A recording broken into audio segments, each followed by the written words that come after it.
So we want to find the missing side x in each one of these triangles, and we're going to use SOHCAHTOA.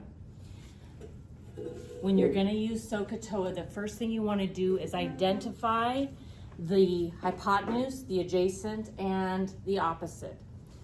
So for this first triangle here, I'm going to go ahead and move things around. If I go across from the right angle, that is going to be my hypotenuse.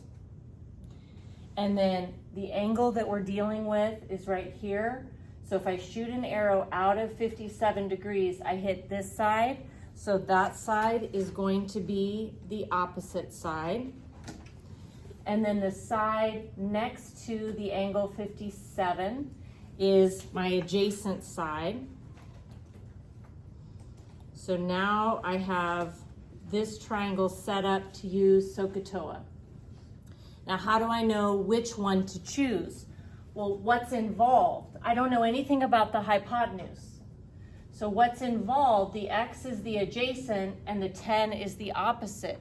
So we're thinking which trig function involves adjacent and opposite, and that's going to be the tangent, the TOA. So I'm going to pick, I'm going to move these ones to the side here.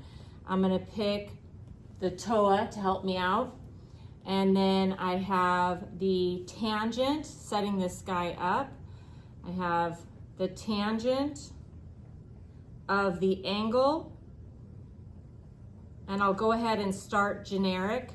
Tangent of theta, some angle, is equal to opposite over adjacent. Then let's go ahead and substitute in what we know. I have tangent is still tangent. The theta is the 57 degrees. And then I have equals a fraction. And the opposite side is 10. So I'm going to put 10 up here. And then over adjacent, so I don't know the adjacent. So there's my x. Okay. For me personally, I mean, I could multiply by x and divide by tangent of 57, but I prefer, whenever I can, to force it to look like one fraction equal to one fraction. So I'm going to go ahead and put this over the number 1.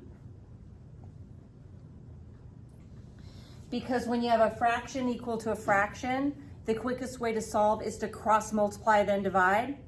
So I would multiply what's diagonal, which is 1 multiplied by 10, and then divide by what's diagonal to the x. So I want to take 1 times 10 and divide it by the tangent of 57.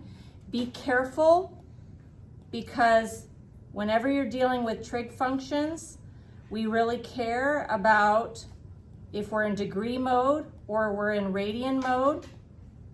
So make sure that your calculator is currently in degree mode.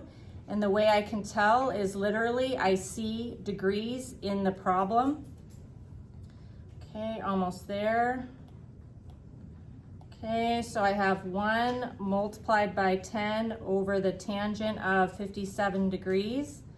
So 1 times 10 is 10. And then I'm going to divide that by the tangent of 57 degrees. And I end up getting x equal to, and the directions here ask me to round to the nearest tenth. So it was 6.49, so I'm going to make that about 6.5. Okay, so let's do just one extra example here. Just to clear some space, I'm going to move the SOHCAHTOA over. Okay, so let's start off by labeling our sides.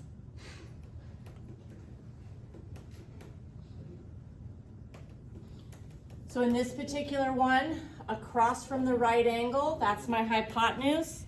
So let's label that one hypotenuse. Then next to the, or if I shoot an arrow out of 32 degrees, I hit this side, so that's my opposite side.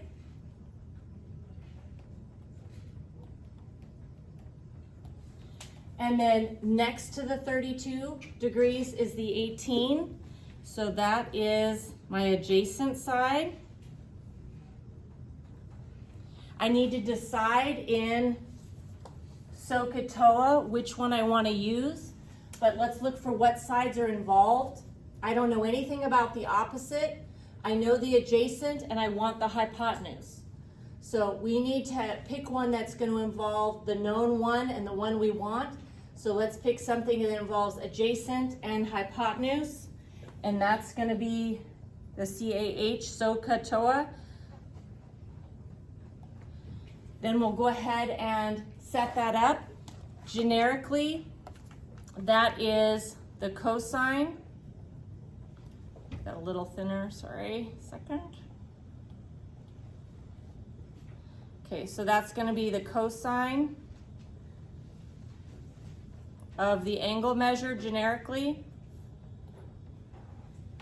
equals, and then we're going to have adjacent over hypotenuse.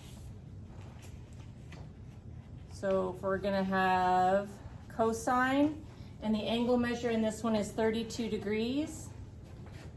So 32 degrees equals, and then the adjacent is 18, and the hypotenuse is x. Once again, if you wanted to, you could multiply both sides by x and divide by the cosine of 32 degrees, but my preference is to make it look like a fraction. So I'm going to put the cosine of 32 degrees over 1, because when a fraction equals a fraction, I can cross multiply, then divide, multiplying the numbers that are diagonal. Go ahead and put in a times here. Okay, I'm going to take 1, take 1 and multiply it by 18, divided by the cosine of 32. Once again, make sure your calculator is in degree mode because we see we have degrees. So 1 times 18 is 18, and then divided by the cosine of 32, and I get 21.225. So rounding to the tenths is what my directions say. So I'm going to say this one here is about approximately, I could maybe use an approximately symbol instead of an equal sign. We'll just go with it here, 21.22, so 21.2 is that side length.